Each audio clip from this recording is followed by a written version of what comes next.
Anyone else want to?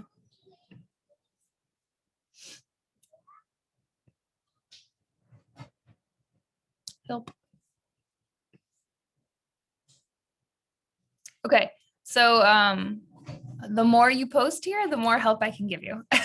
So definitely post sometime sooner, but rather than later, and then I can kind of give you, even if you're not sure where you are yet, post later, today.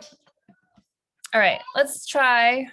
Now we like those are kind of like almost like the more straightforward things, like to kind of choose your lens and your approach and to choose your sources. Now, time to kind of get a working thesis. Okay. So you want a really good, strong, solid thesis, even if it changes, like the stronger it is at the beginning, the easier your whole writing process will be. So the idea is you want to avoid certain weak thesis statements. Anyone kind of want to take a stab at like what is a weak thesis statement or one you want to avoid? Using pronouns like I think that so and so, or like I don't know. Is that right? I don't know. I just never So do that. that's probably what you were taught. Like a lot of high school teachers say you shouldn't use I, and even some college professors, but when you're writing research papers, it's really hard to not say I. I You can think. say what you can do that?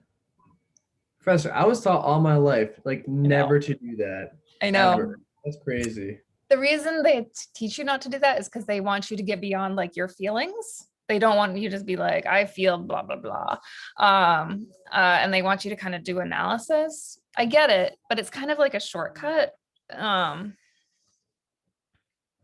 once you get into like college, and you start to become an expert, there's all kinds of I thinks and I argue and I see and I agree or I disagree in all of the articles that we've been reading. So yeah. blowing Yeah, Lucas's you mind. just blew my mind, Professor. It's crazy. Yeah. Once you get to a certain spot, you can do that. So you also want to avoid weak thesis statements that make no claim. All right. Or make claims that don't need proving. So like one like thesis statement that you probably want to avoid because it's not very strong is like The Dark Knight is a superhero film. I mean, that's kind of obvious, right? Let's do a slightly less obvious one. A weak thesis statement that makes no claim or makes a claim that it doesn't need proving is kind of like, the Joker just wants to watch the world burn, like that's like a fact. That's a piece of evidence to use. It's not an interpretation of the fact. So you got to make a claim. A claim is something that someone else could argue against and find evidence against it. The idea is like you want to make your claim so persuasive and use such good evidence that it's going to be hard for them to do, okay, to kind of argue against it. But you got to kind of go out on a limb and kind of make yourself a little vulnerable and be like, this is the way it is. Avoid facts.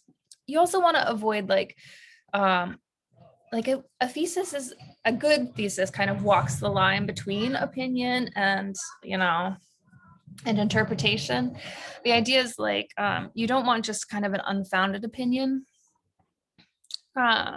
Instead, you want like your thesis to be an argument based on evidence, but it obviously is going to be informed by your own perspective. Okay. You also want to avoid stuff that's too vague, like stuff like something like you could say like one that's kind of too vague could be something like authority figures are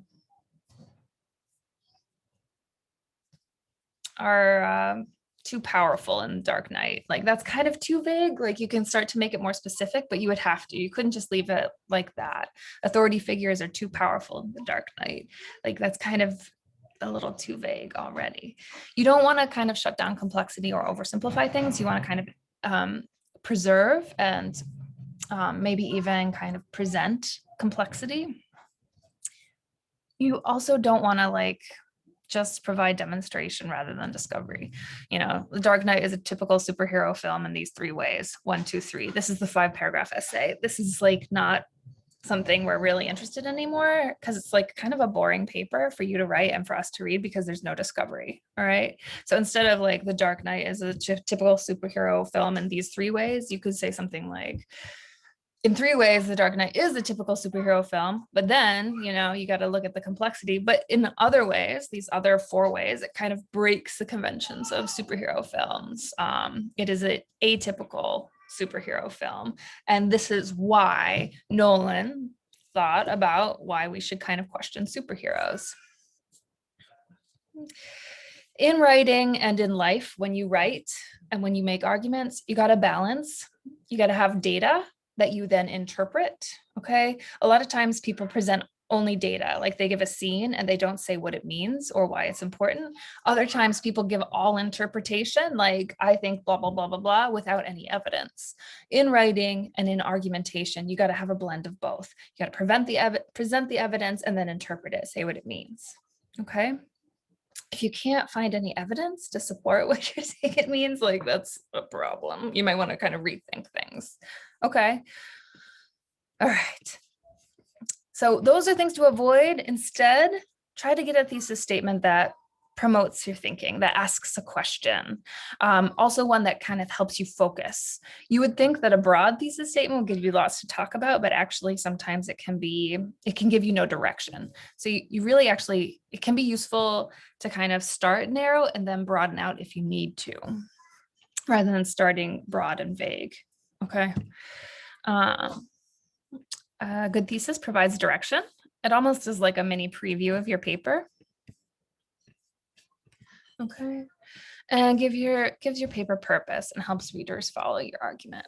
It's usually like treated as a hypothesis to be tested. So if you want to say something like, you know, The Dark Knight is all about how we should trust authority figures, like look for evidence that complicates this. Okay.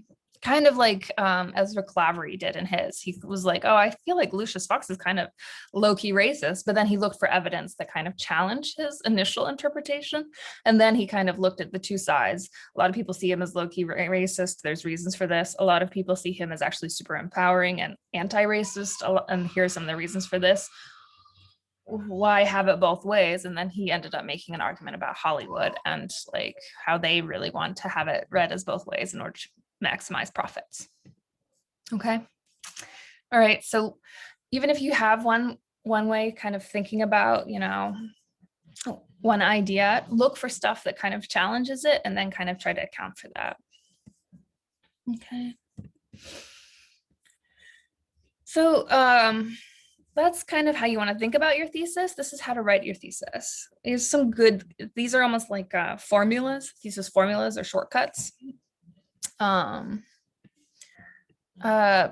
know, The Dark Knight seems to indicate that, you know, authority figures are, you know, to be trusted, but actually it's about how authority figures are all deeply corrupt and immoral.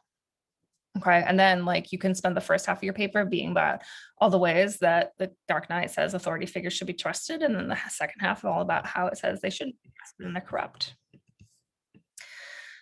Maybe you want to look at difference within similarity or similarity within difference.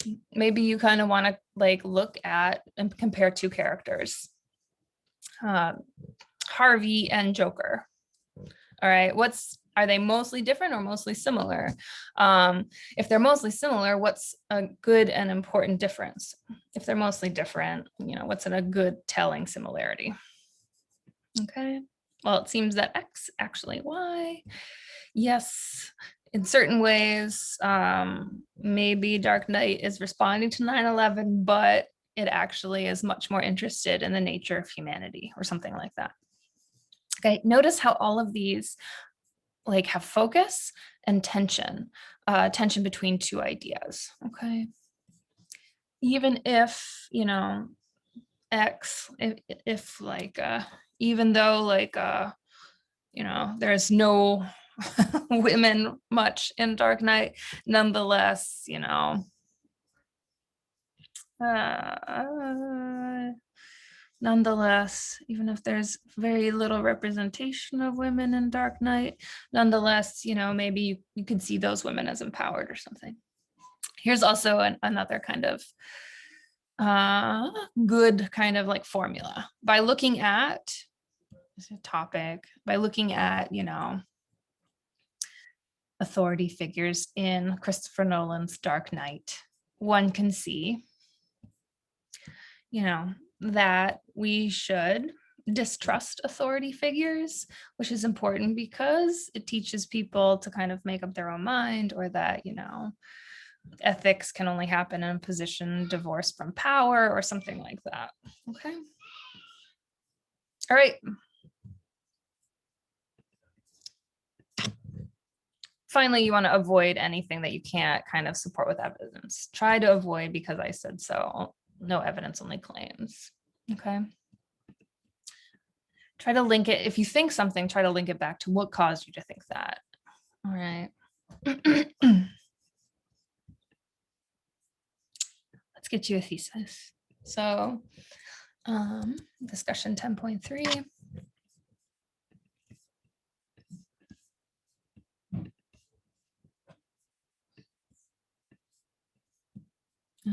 So spend some time brainstorming and trying to figure out your thesis.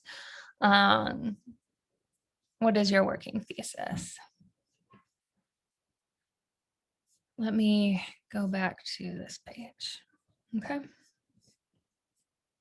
If you want to, I would suggest kind of taking a screenshot of this one, because it can be useful to kind of yeah. Okay. So it might be helpful to take a screenshot of this one because it has some good formats. And then I'm going to give you about 5 minutes to try to start to put together your thesis. Okay.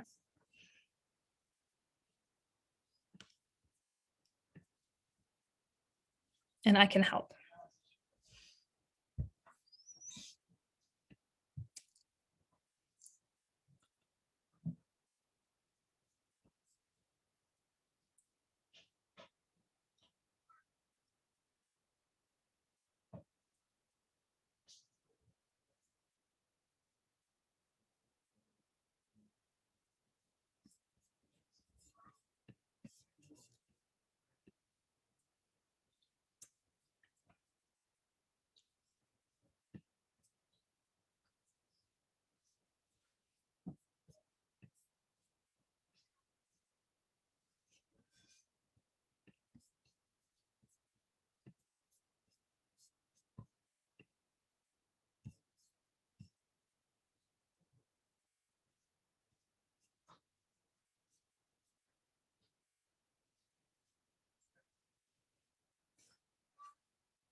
So Tom.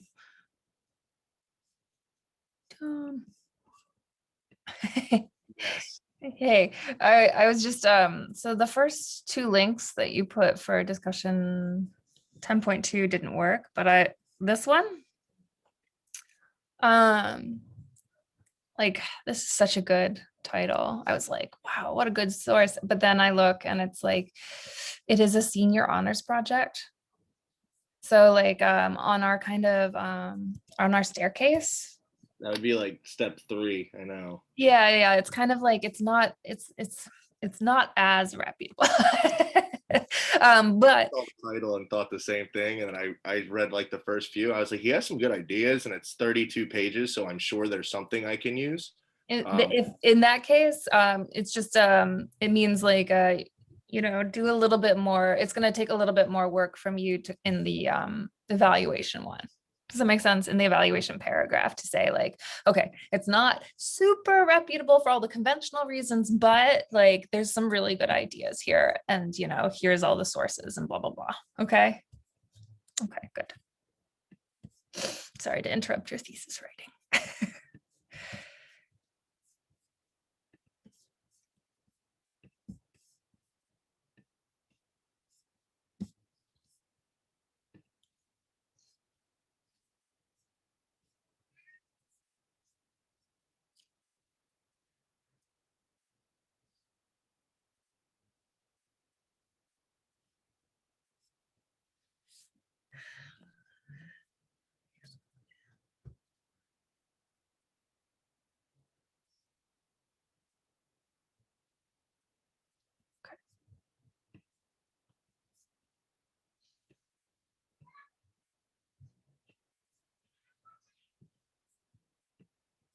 So we got a couple. Ian says he wants to kind of talk about in the movie The Dark Knight. We see the other thing I wanted to kind of tell you guys is in a lot of times like people say a thesis needs to be just one sentence, but that's another kind of myth for thesis statements. I know there's a lot of misinformation about thesis statements floating around out there. It can be one sentence, but like if you look at this, like the magical thesis statement, this is a freaking long sentence. You can split it up, right?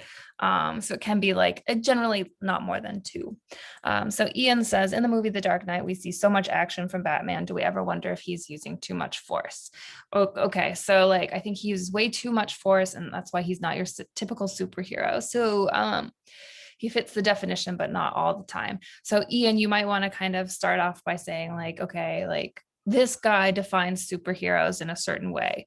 Do you want to look at McGowan, who says that superheroes are really interesting because they're always breaking the law and they exist outside the law, and this is how like Batman is? Or do you want to kind of go more with Fingeroth?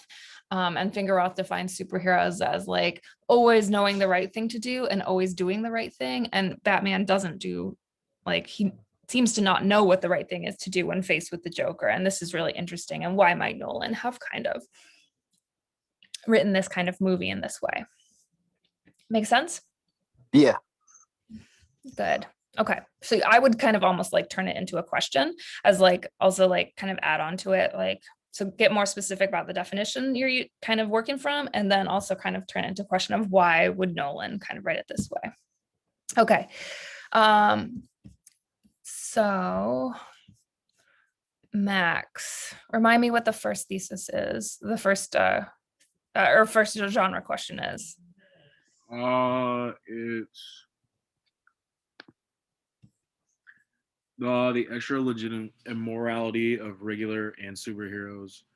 How does a character behavior fit our definitions and the defining characteristics of superheroes established in previous classes and readings? Why might Nolan have wanted to challenge traditional superheroism in this way?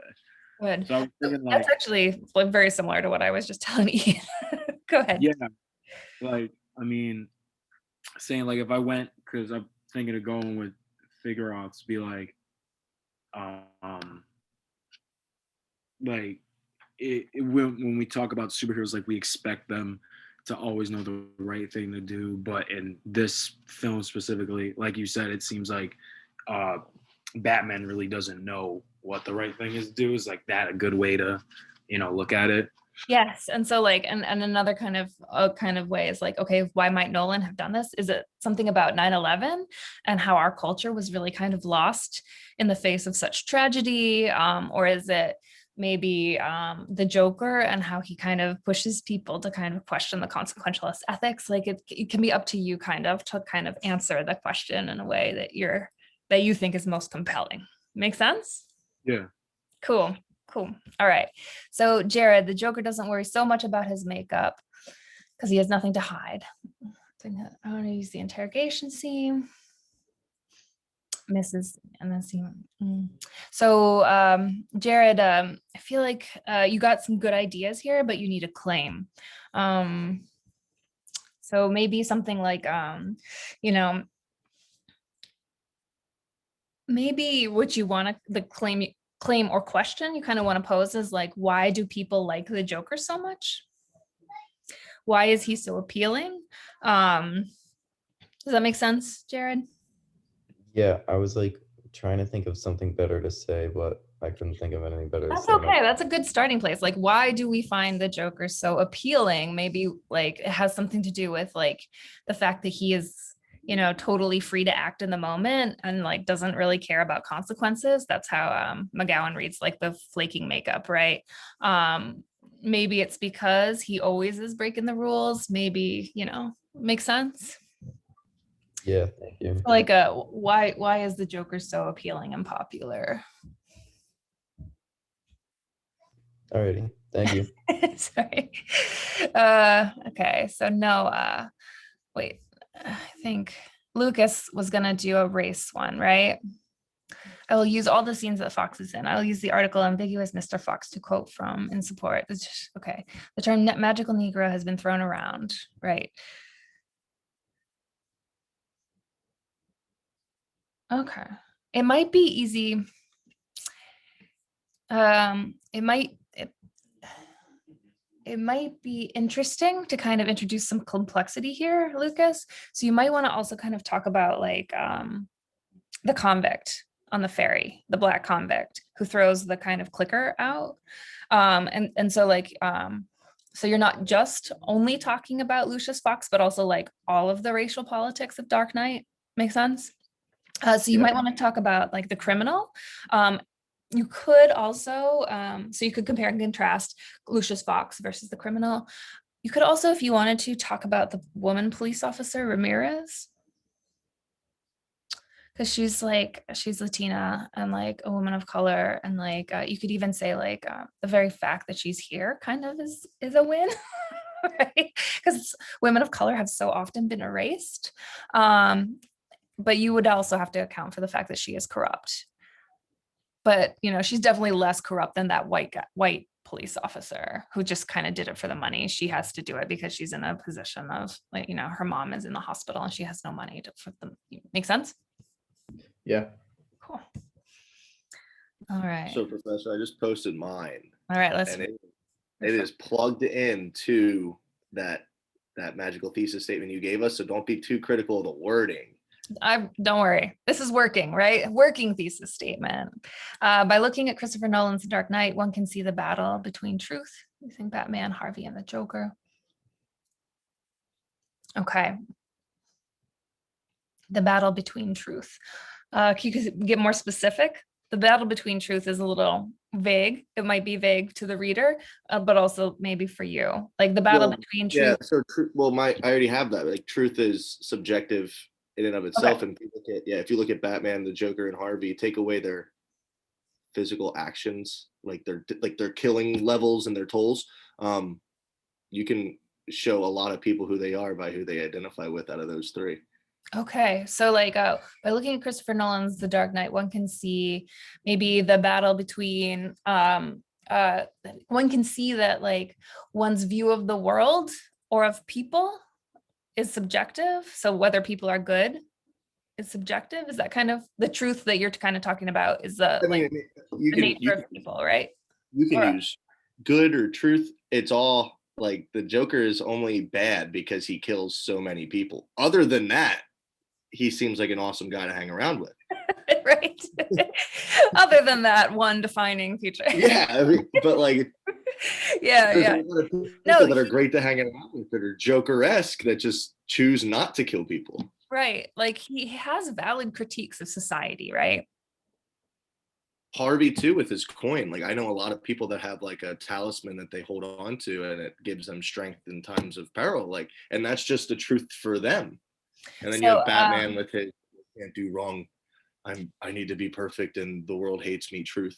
okay, Like so I'm just you're almost doing like a psychological reading. So by looking at Christopher Nolan's Yeah. Dark Knight, one can see maybe different ways of positioning oneself in society based on these three characters. So we got Batman is the perfectionist, Harvey is the control freak, and the Joker is kind of the anarchist. And you could say something like kind of by having all of these characters in tension with each other, maybe Christopher Nolan kind of tries to kind of show that like they're all maybe equally destructive kind of ways of positioning to yourself. And like, so like, you like, you got to have a kind of interesting blend of them. So you got to have it both a little bit of Batman and a little bit of Joker in yourself or something like that. You can't buy into the dominant narrative so much that you're Batman, but you also can't buy into anarchy so much that you blow up hospitals or something like that. it's Good. funny. You went like really one way and I was going more like Different way. Joker has good critiques of society and technically in that movie Harvey Dent wins. Right. So like we need all three people. I mean, we need many more people than all three. You need the Latino woman who's the betrayal because she's saving her parents, you know? Like you need all of it to make the society, but like the winner is Harvey Dent and he's the man. And you're just kind of He's like, also the only one that dies. yeah. Well, the Joker doesn't win, but the Joker doesn't win, which is his own goal, is just to win, is to make Batman lose the game. And Batman doesn't win because he's now he's now a villain. But I mean, I get it. He needs to do that to remain a hero, but he doesn't win. You know, like Harvey wins. He got to do whatever he wanted for how long he wanted until he eventually died. But his is the story that wrote history in a sense. So you could almost make it so that like, you know, like maybe actually you're doing kind of a genre thing, like Christopher Nolan wrote this because like he wants to prove that in a society as kind of complex and messy as ours, like there are no real, it's hard to kind of be all winning or all losing, right? Make sense? Bipartisanship. Compromise. Good. All right. So we are like 5 minutes past. If I haven't had the time to kind of respond to your thesis, post it. Hopefully some of the stuff I gave to other people was helpful.